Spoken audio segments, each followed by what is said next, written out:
I did not expect it that 6 months to the election, meeting this very rough challenge, virus, corona. I agree with you. These are challenging times. Has it unsettled you in any way? I wouldn't say it has unsettled me, but maybe it's unsettled all of us as Ghanaians. But it's also opened up opportunities to reassess our place in the world, opportunities for us to even do new things, opportunities that could make us as Ghanaians. I think they are challenging times. Your party seems to be coping just fine heading into that particular space, but you have been quiet until about 2 weeks ago when all of a sudden you've made headlines everywhere because there are those who have tagged you as the unofficial spokesman of the EC. I wouldn't agree with those who say if you are asking individuals or group of people, or for example a party attacking the EC and tagging the EC as being in bed with a party that I chair as its national chairman, without justification, you don't expect me to keep quiet. More so when those who belong to that party, particularly certain individuals, are preaching fire and brimstone. They haven't heard that? Who is preaching fire and brimstone? What is fire and brimstone? I've heard one time a good friend, Major Bwachija, assuring people that there could be a civil war. The General Secretary of the party endorsing it. Quite a number of spokespersons on the FM staff have even promised that there will be problem, there will be mayhem, there will be war. Indeed, some people have even threatened, if I'm not wrong, that if the presidential candidate, one-time president of Ghana, accepts that there should be a new voters register, they are ready to slaughter him. I can't imagine that. When people talk such language, you don't take them for granted. You need to react. You need to draw the attention of this country that we've had an experience in this country. We've gone through very serious times. We are coasting now, handling the economy in a positive way. In spite of COVID-19, we must be on our guard. And therefore, if you keep quiet, silent, it means you endorse what they are doing. So I just came out to say that it's wrong for people to threaten the people of this country, individuals, no matter who they are. But if you listen to the agitations that have led to some of these statements that you have felt the need to come out and speak against, you do not think there is any sort of merit in the arguments the NDC have made against the compilation of a new voters register? I haven't said that there's no merit at all. You've expressed the opinion. You've talked that they don't want a new register. Quite a number of Ghanaians say they want a new register. The institution that is tasked with making the decision and implementing it, it's the Electoral Commission taking that decision. You've consulted a lot of people, a lot of institutions. They are going ahead. They made that decision. Who am I? I endorse it, of course. And you should know the history of our party, the NPP, from time immemorial. Since 1992, we've been fighting for open, fair, transparent electoral system such that anybody will be satisfied with the result that come out. Among them has been a new register. 2012, we went to court over it. The judgment from the Supreme Court clear. Quite a number of those were unsatisfactory. Irrespective of that, say we want for the election, it doesn't mean we should be satisfied with it. And if the electoral commissions have made that decision, the decision that we want to compile a new register, we are in agreement with it. We don't have any problem with it. If it had decided not to do so, so would it have been. But it has decided that it's doing that. But there are those who also believe your party has engineered that decision based on the beliefs, the long-held beliefs of the party. So if they follow the debates your party have raised... I wouldn't like that you waste your breath on that. The party has not engineered it. You don't think these are legitimate concerns? I'm saying that there's no evidence whatsoever. And I'm telling you, as chairman of the party, if you believe me, we never went into any discussion with the Electoral Commission. The Commission decided on its own to have a new register. And as I said, we do agree with that decision.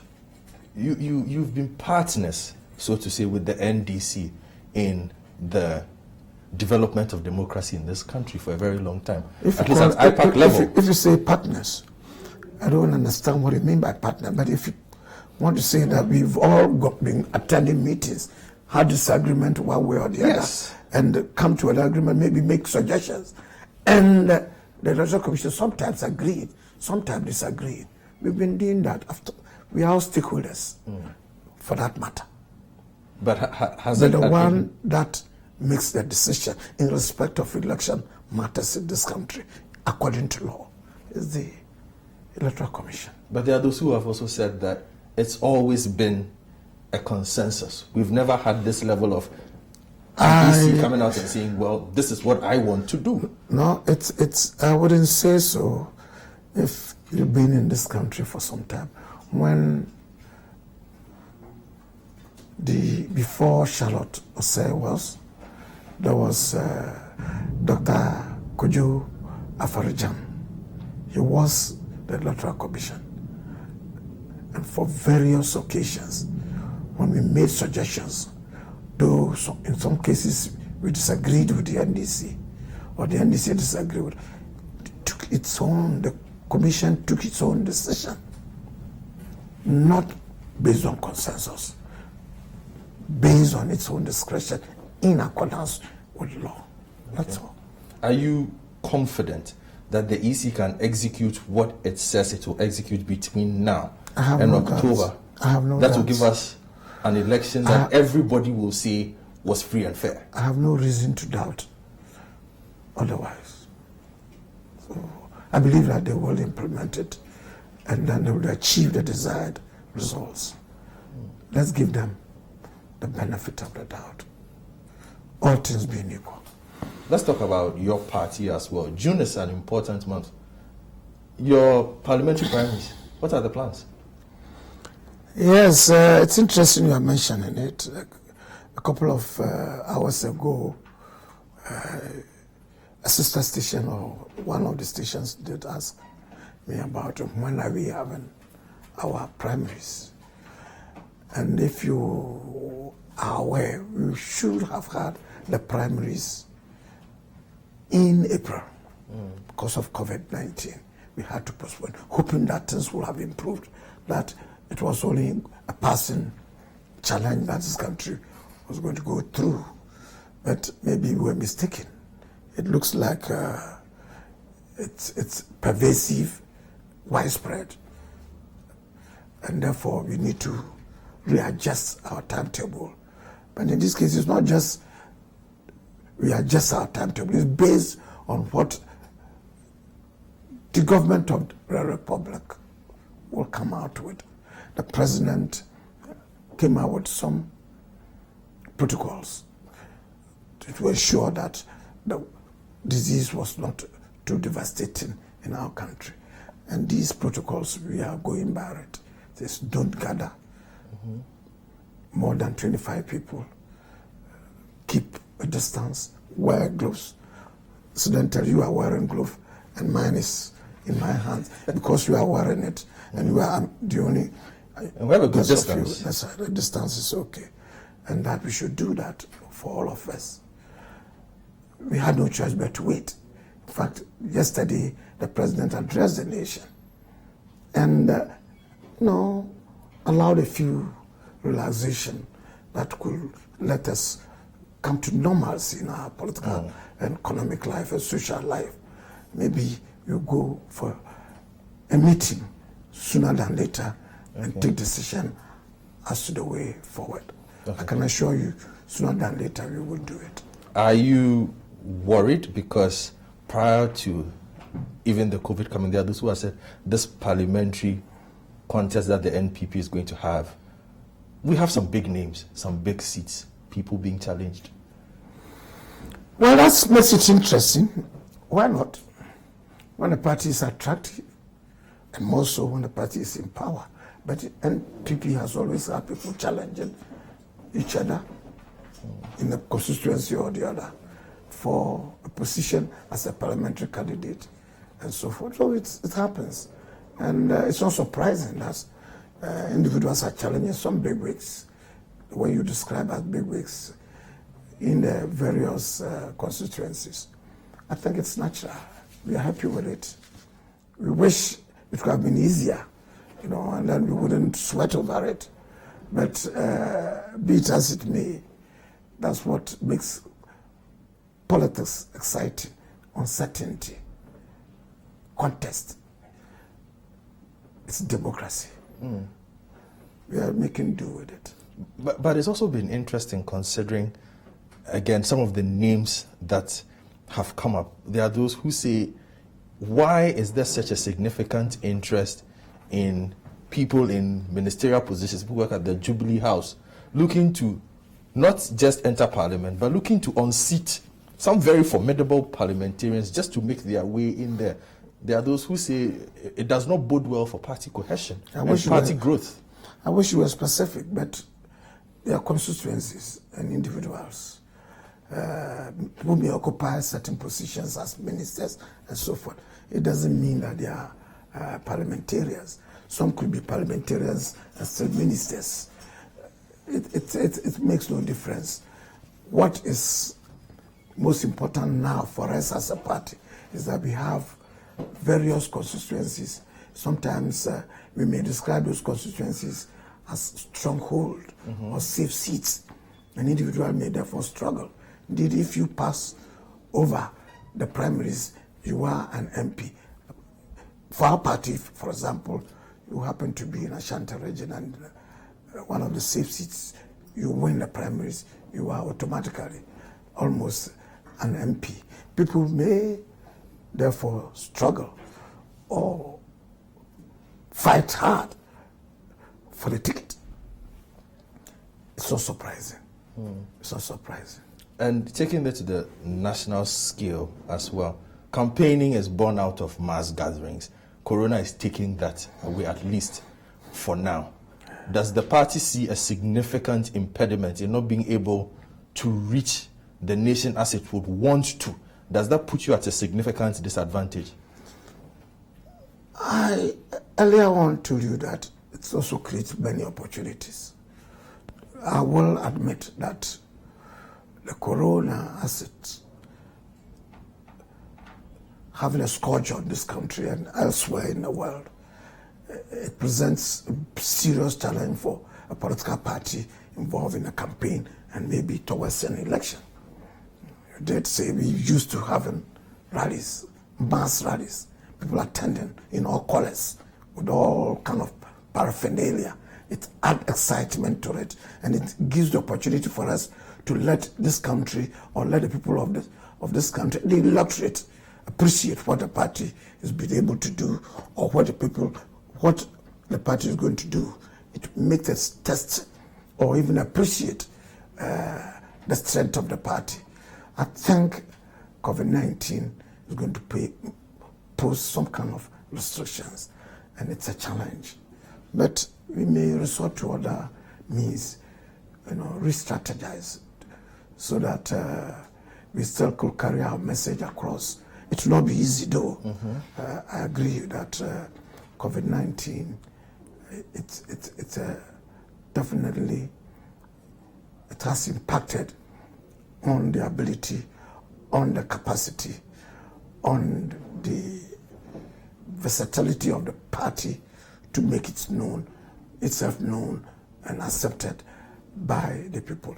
But particularly when we are in power, when our president has done so well, when Anado has done so well for them, so far as I am concerned, and I believe most people in this country are concerned. What has he done? So well. What are some of the things you will be riding on? I wish your question might not even be posed at this stage, in this at this forum that me and you are sharing.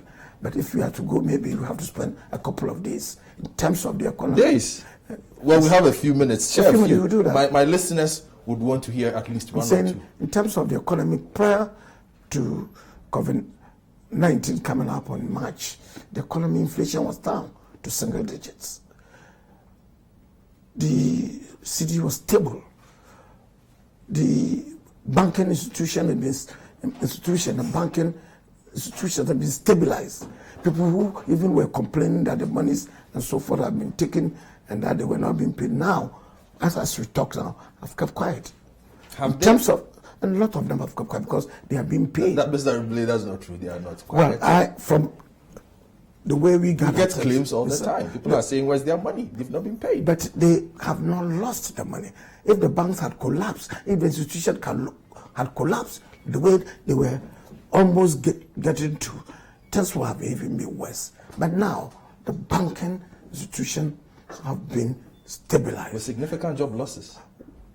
There will be more opportunities for those who might have trained themselves as professionals. We shouldn't have sat down for everything to break down. And that's what we're getting to. We're almost on the cliff. Nana Dankwa Akufo-Addo and his MPP government have done very well in that sector. Now, people are complaining about roads. They've now kept quiet. Where? Because everywhere the roads are being made, even in the COVID-19.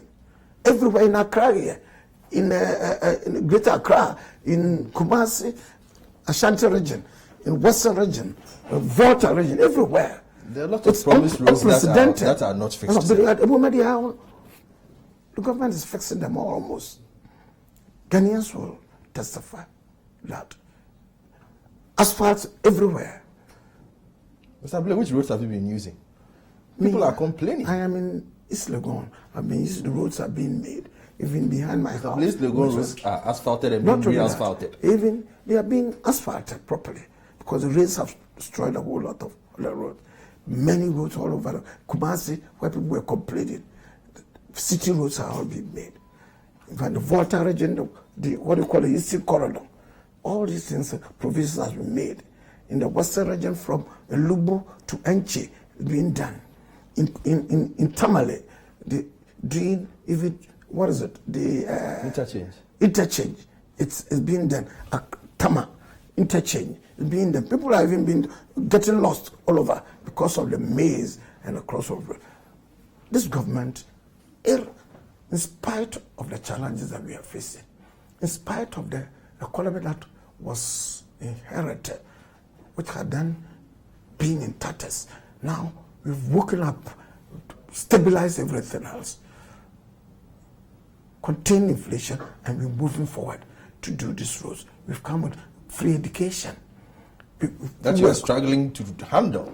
Well, green track, blue track, red track. It's not easy, but that is not what you promised. You didn't promise tracks. Listen, infrastructure being tackled to ensure that people have benefit of education.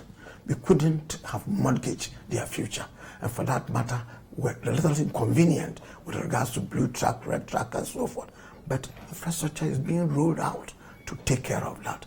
This government, let's be very honest, the media should even be the first to admit it, doing very well with that. Those who are making noise, the NDC people who are making noise about red, blue, so forth, they are keeping quiet. Are they? They are saying you are using their hospitals, the ones they built, to deal with your COVID. That is fact. But that is fact. Listen, it is their hospitals. They are struggling to take part.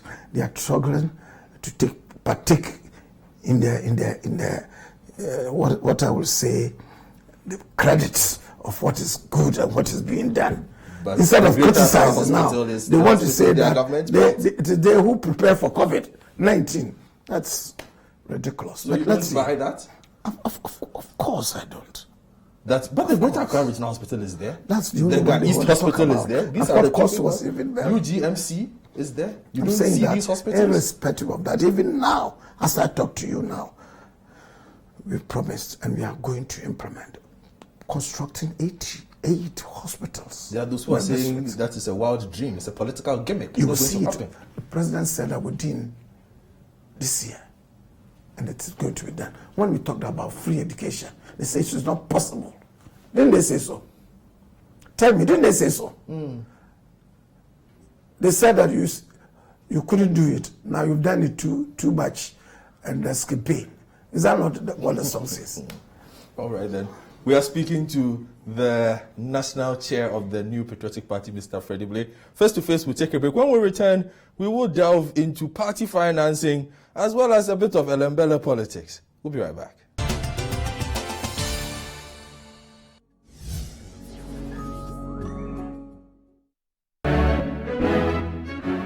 There are those with untold stories, unraveled feats, life-changing stories, and lasting legacies. They tell their stories themselves right here on Footprints.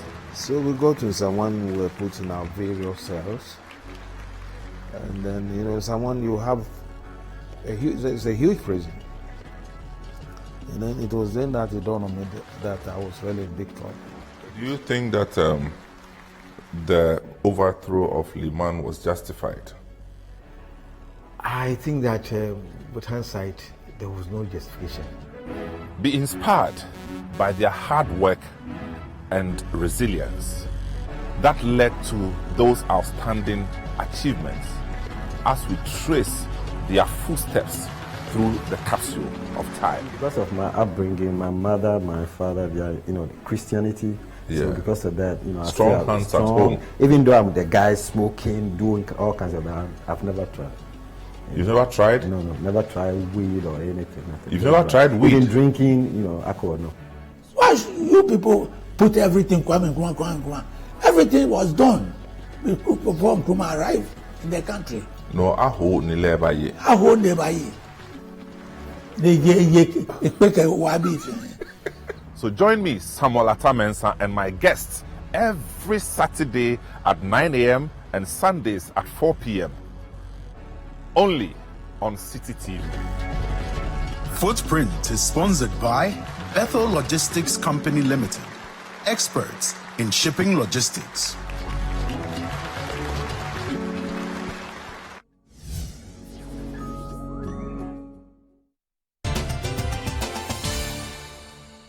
Welcome back to Face with the chairman of the New Patriotic Party, Mr. Freddie Blay. Chairman, we're talking about the NPP and some of the things he said it would do. So today there was an NDC press conference, and they said you had promised to do 1 million, one constituency. You've paid $81 million. Where's the rest of the money? Well, it's not me that want to ask this question. I don't it's your know party the details. promise. I've not heard the details of what the press conference was all about. Have you delivered on that promise? We are in the process of delivering. 6 months to the election. Why? You think it's when we are doing the roads? Many of the roads we didn't start 3 years ago. Even in the 6 months, we've been pushing in more efforts because we had to do all that things before. Sometimes you have to accumulate the capital, have to accumulate the resources, which were not sitting there. That to say, I'll come and I'll do this, and then it goes, so you got to earn the revenue. Even now, as we talk, COVID-19 had almost depleted what we have, but we manage it, finding solutions. So it's a question of managing the economy. So it's not 6 months before, so we have not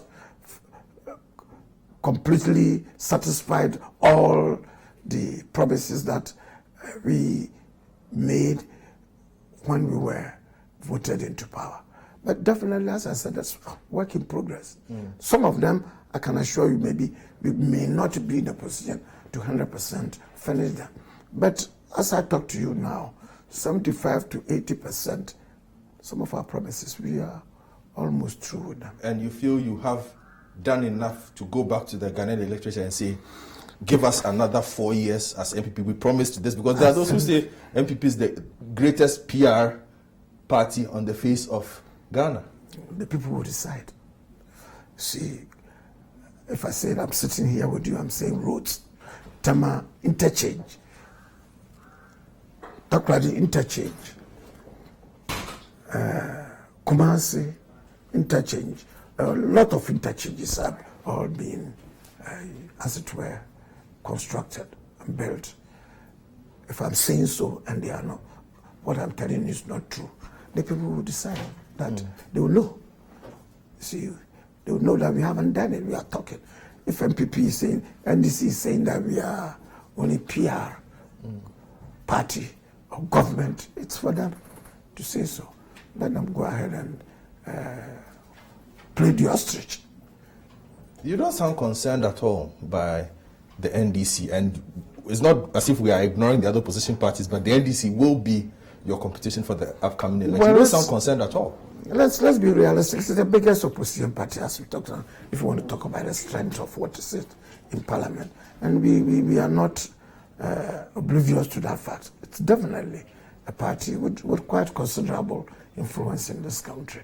So we must take into cognizance whatever they say, and then appreciate it from all levels, analyze it, and then, of course, react. And as I said, I don't believe that now, as we talked now, the NDC is a big force. I think they are too, it's too fresh in the mind of the people of this country. Their performance was bad as compared to what we are doing. They nearly drove the economy into total darkness, and we've revived it, put a little light on it, and we are managing it very well. And they should maybe wait a little, let's turn everything round, and then we will all, as people of this country, will enjoy it. But definitely, economy in their hands, they will mismanage it. They don't seem determined to wait. They've brought back a man who has run this country before, and they are confident. It's a pity. You don't sound perturbed by John Mahama? He's run this country as vice president, as president. I won't take anything for granted, but I say it's a pity that the man who presided over what I would describe as a abysmal and incompetent handling of the economy, you've decided to bring him back to come and challenge the very competent, and capable, and performing president. I think it's a big mistake they made. You don't fancy his chances at all? I'm saying I'm not taking anything for granted, but I don't believe the NDC can pose a serious challenge in the elections. The MPP feels that confident about what it has achieved? We must be confident. We're taking no. I'm not saying that we have taken everything for granted. We are not complacent, but definitely we are confident. There are those who talk about money. You need money to run an election. And I spoke to the campaign manager of the election. He says 3 M's. One of them is mobilization, another is money. And then? What is the state of the NPP when it comes to your financing? And not the government, since there's a clear separation between the two. You have made it for me, that separation, for sure. We've always said that. There was someone who said that, if I'm not wrong, it was Darucha. Darucha. May his soul rest in peace. He said that we are not rich, but we are resourceful.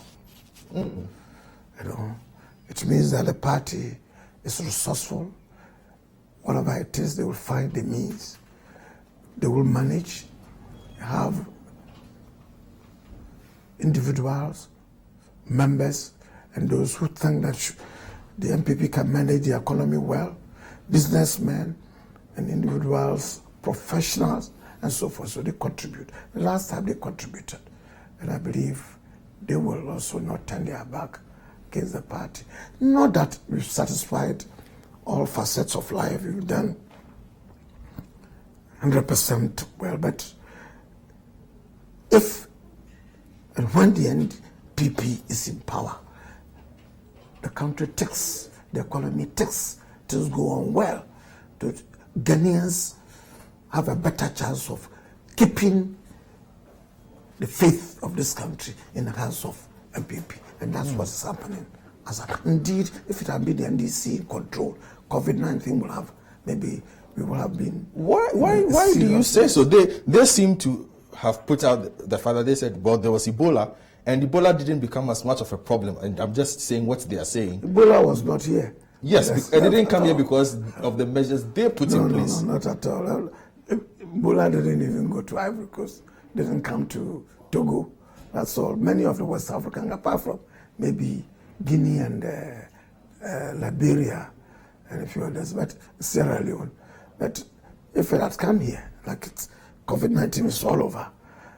If it had been your time, it would have been. Even cholera was devastating, and under their rule, a lot of people died.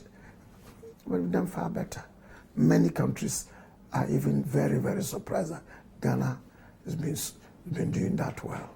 Since we are talking about money, what are your thoughts on those who have said, and Papa Kwesi Nkrumah is one of those persons, we need to find a way of regulating party financing? Well, our system is too murky when it comes to party financing. It's not a bad idea when we talk about regulating party finance. It's unfortunate that the two major parties in this country, we have not added them on that. Some time ago in 1998, when we were in Parliament, we were then a minority in Parliament. We wanted to talk about party finance. We suggested that even the state should, in some way, regulate it and even help to finance, in a minimum way, the parties, so that they could be more relevant and could be regulated in terms of that finance and so forth. And then this kicked against it, never saw the light of day. And it's come up now, but of course, because they are in opposition, some of them may even say that let's do it that way. I am not opposed to that. And I'm talking for myself as an individual. Okay. But we've not discussed it at a party level. But it's not a bad idea that we could regulate, expenditure, we could regulate the contributions. We could be trying to, as it is, we as a party have our finances audited very well. We keep our records very well. But if there had been an independent body somehow that will look at some of these things. Of course, when we, each year we will present our audited accounts to the EC. But if there is a body that could do that for all parties, there will be some merit in that. But as I said, we've not taken it seriously or discussed it at a higher level. No. And speaking of that, you've had a personal experience recently where you were sent to charge over party financing and certain promises that had been made over the buses when you were running for the chairmanship of the party. Where did that experience leave you? How do you feel about that particular experience? It's all... it left bad taste in my mouth, of course. One, quite a number of people in this country, some highly pleased were even thinking that I've gone to where I am the chairperson of that GMPC to put my hands in the finances of the party to, as it were, finance the purchase of the... It was totally wrong. That was nothing of that sort. You did this legitimately? Absolutely. It was a loan from a bank.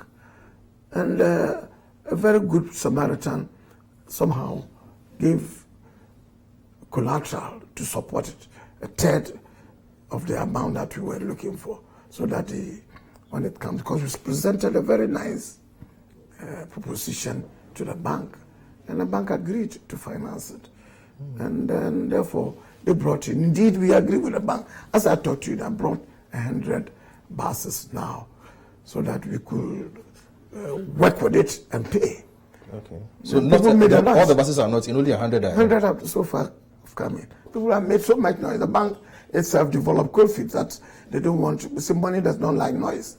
They don't want too much noise over it. But legitimate an appropriate method of financing or funding a party. Some people misunderstood it. Some were being purely mischievous and tried to make it look like as if I, Freddie, Blay, have gone to, as it were, take money from somewhere else, wrongly and criminally to fund. But you must understand where the concern was coming from for a party chair to say, I But I was buy sent to 275 buses. Some people even took me to Shrag. Yes. But I should come and tell them, I said, no, I didn't personally buy the buses. It's a company that was ready to do that, purchase it, presented a proposal, the bank had agreed. I was helping to facilitate it. And then they were taking me on that they don't see how. But bus companies, parties fund themselves. Companies look for funding. Companies, the parties, towards election, will look for money. Playing the ostrich as if money grows on trees and the parties. But you must find the money legitimately in ways that don't compromise you if you come to government. That was one of the suggestions that I had. Instead of even going hand in, cup in hand, individuals only pushing from their pocket to fund it. And sometimes with even conditions that the parties may not be able to fulfill eventually. It happens. That's why one is calling for rationalization and good arrangement of funding, and therefore be regulated. I think it's a very good call. Other than that, it remains murky, and people only subject the discussion to speculation, and sometimes extreme mischief is perpetrated on it. We've spent over a year plus talking about a vigilantism bill based on what happened in Ayawaso. 6 months to an election, you think enough work has been done in that space to give us a vigilante-free election come 2020? The MPP is committed to this? The MPP brought it to Parliament. Certainly. The President asked the parties to go and make sure that we discourage vigilantism in the body politic. That's what the President wanted us to do, and he forcefully took it to Parliament for the bill to be passed. The NDC was opposed to it, and as I talk to you, I believe they don't subscribe to it, and that's why they are even all over the place shouting and making it look like how they will cause mayhem. I suspect they are even rallying people around for that kind of. But it's not that you only talk about Ayawaso. Atiwa was there. Talensi was there. Several other by-elections that we had then had taken place, where in one instance a car was driven on somebody's leg, and in another instance, even me at Talensi, me and the treasurer, national treasurer, and a few others were brutally assaulted in Talensi by Azoka boys. Azoka is a position holding member in the NDC. He had his boys. He was using Baranzan, whipping people all over in Koforidia and elsewhere. As a Tiwa experience was there. My general secretary went to a certificate north and so forth. He was chased with guns.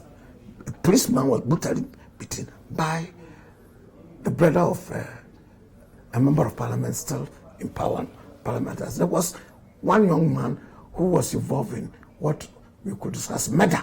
He was found under the bed of a minister. What happened? These are experiences, and in some cases, we even the chronological data went to the police. We met with the police hierarchy, told them this is evidence. Nothing was done about that. In that case, the president set up a committee. Came up, a committee came up with a report. A report that you have put out in your own way. Listen, a report comes out, it presented, the government comes out with a white paper. They said this is a government favoring white paper. It's not it's been done, it's not new. It's only now NDC. Doesn't make it right. NDC is cherry picking and making it look like that's what has happened. That's the only by-election where there had been a few things which we think they prepared for it And they provoked it. And I turned around to make it look like as if it was an MPP. They provoked it. I'm 100% sure that they did it. It was clear. It brought people from Tamale. What do they have to do with BAP election in Accra? Perhaps if you tell the president to give us a look into the full report, we might all be confident about this. You look for it in your own way and find out that I'm saying that we were all participants, we were all observers. What happened? And it was an ordinary by-election that was not too contentious. It's unfortunate that a few things went wrong and then amplified it and made it look like as if that's all what elections are about. Strength, violence, and so forth. But this country, no. A peaceful country, and people, if we allow the institutions to work, we will reap the benefit of good governance and fair competition. And so, by that you are saying 2020 MPP committed to no vigilantes? We've made it clear, not that we committed, we've made it clear that that's what it is. We've even brought up a bill. But there are still whispers that you are training persons in all kinds of places. When the NDC has a style, what they are doing, they'll be accusing people. For example, when they say they won't go for they won't go for voter registration. Voter registration, and that they will be prepared to fight and do that. Underground, they are all organizing to ensure that they are prepared for the registration. You know, they shout wolf when indeed they themselves are involved in it. When they talk about violence and so forth, they have people they are training for this. But I think this country doesn't need that. And the security forces in this country will ensure that this election is peaceful without any violence. That's what should happen. We don't need to be at each other's throat merely because we want to serve Madagana. And this should understand it. They always make it look like as if, even the president has said it, then the president, that they have a record of violence. The way they touting, they are boasting that when it comes to violence, they have a record. But we say no, it's not selective. Anybody can be violent if provoked to push to that extreme position. But we don't need that in this country. This country will progress, this country will prosper, will move on without a threat, without creating the environment for violence to be wreaked on innocent people. Now, let's move a bit from that and talk about yourself and how you reached here. There are those who have said Freddie Blay is an expedient politician, or some would say an opportunistic politician. CPP MP who now heads the MPP. How did you get there? It's a lot of this question have come up and now over time. I'm saying this is a free country. It's a democratic country. You can start from here and elsewhere, depending on your own conviction, depending on the circumstance of your upbringing and what you want to do. I'm saying that I was a member of parliament. Before then, I've been a student, activist and so forth. My history is known. And when I was in parliament, I was collaborating with the MPP. Indeed, I was considered to be a more MPP than even though we were involved. I was a member of parliament. The MPP made me second deputy speaker. And then for 8 years, I was the first deputy speaker and the MPP government. You could guess to what extent the CPP was a small party. So they rewarded you? It's not a question of reward. I was a member of parliament. And then with a different political ideology? Well, I'm saying that, you know, Freddie Blay, I have my own personal ideology. I am not an extremist. I believe in serving my country. And in whatever capacity that I find myself, I will put up what will benefit my nation, my people, and my community. And that's exactly what I'm doing. It's not an issue of I'm dying the wool ideologue, this and that and so forth. I'm not a sardine. I'm not labeled here and so forth. That so wherever it's convenient for the Blay, it's not a question of convenience. What is good for my country, I will find myself helping to build. That's what is happening to me. And therefore, I presented myself. I joined the NPP and presented myself as a member of the party and offered myself for election. I was elected as the first deputy speaker, as the first vice chair. And then I presented myself in the general elections and I was voted for. If that one is strange to some people, if some people find it strange and therefore will like to label me and even call me an opportunity, it's their own cup of tea. I will ignore that and move on. You are quite a confident man, aren't you? Considering the speed with which you even rose in the LPP, a party that has a history of sticking with its old guard. Well, you may not have known my own history. I don't want to tell you today. You can share a few. I don't want to share a few. I'm saying that MPP traces its root from UGCC. You don't know? Yes. Yeah, the UGCC had a few. If you find out there was a Blay involved, that's my director. There's nothing wrong. Some people who were even in CPP, they came from UGCC. So you found your way home? If I found my way home, call it that way. But it's not just about me as an individual. It's about our own country. If you see yourself serving in any capacity of your country, people may like to, as it were, label you and put you in a pigeonhole you. You should rise above that. And as I said, you say I'm a confident man. No, you are describing me so, but I see my way clear. And I'm convinced about what I'm doing, that it is not opportunism. I didn't join MPP even when it was in power. I joined it when MPP was in opposition. What do you say to that? Do you look back every once in a while at the state of the CPP and say, maybe I could have helped? It's a pity they could have. There was a time when I was there, I took the party even to call for the CPP name and so on. I thought they had a role to play, considering the history and so on. But at some point I realized that it's a waste of precious time. One hasn't got much time in the world. And if you can't spend all your time solving problems and trying to bring people to one day don't want to be together. So I look forward. And here I am, you are interviewing me. Why not? All right, then. We'll take our final break.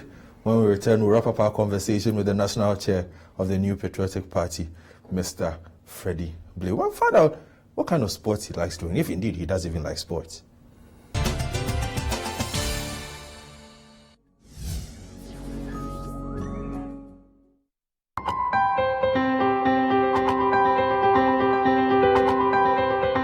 Businesses are evolving with the changing times, and the City Business Festival is doing the same. In the month of June, City Business Festival goes digital. City TV, in collaboration with Absa Bank, will give SMEs the opportunity to reboot their businesses with expert forums, discussion platforms, and interactive Zoom sessions. There will be a lesson for every business. Gain insight into the e-commerce ecosystem, understand the tools and applications that are redefining work, and get a head start into the export market and agribusiness. Revamp your business and work environment this June with City TV. The City Business Festival starts on the 1st of June 2020. The City Business Festival is sponsored by Absa Bank and supported by the Ghana Investment Promotion Center.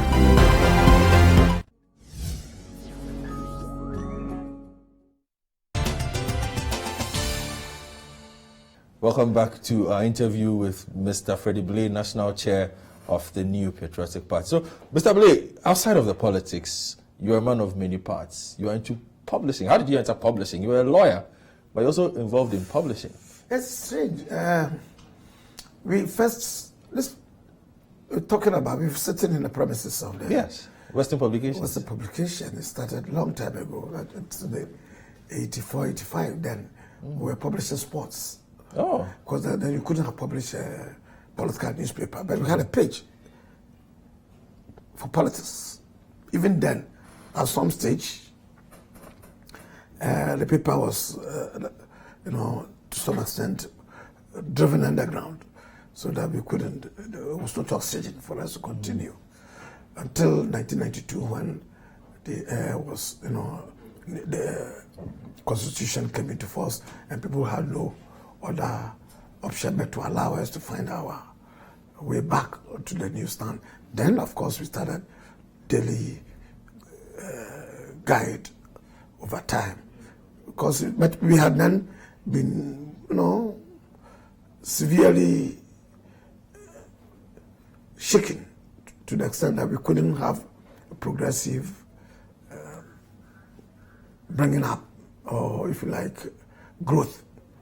But then, after that, we came into publications and so forth and so on. And I was involved in it because I was a political admin. At first, I was only interested in the business of it. But later on, newspaper is a weapon. It's an asset. And I was happy to be associated with it. Me and my brother Cabral, a few others, and Kukubakum also joined. It's in Baine, quite a number of people have worked with the paper. Indeed, Kukusi Chiado was even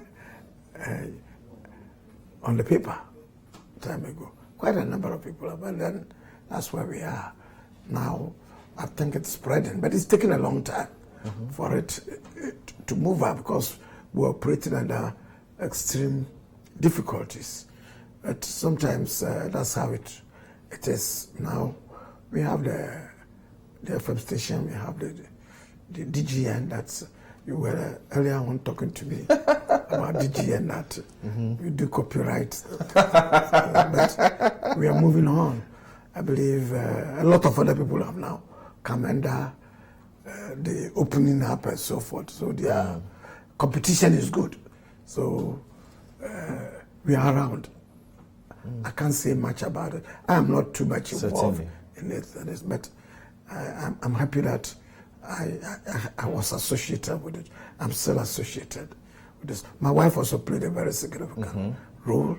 He did it. He held it all this while and moved it. She loved it. That's what is missing now that he's a member. He's an ambassador in Germany. An ambassador, but that is a passion, and I believe if you had not been around, maybe I will have dropped it at some stage, one way or the other. But as I said, the young men are at it now, and it has a. You are happy that they decided to join the family business. It's rare.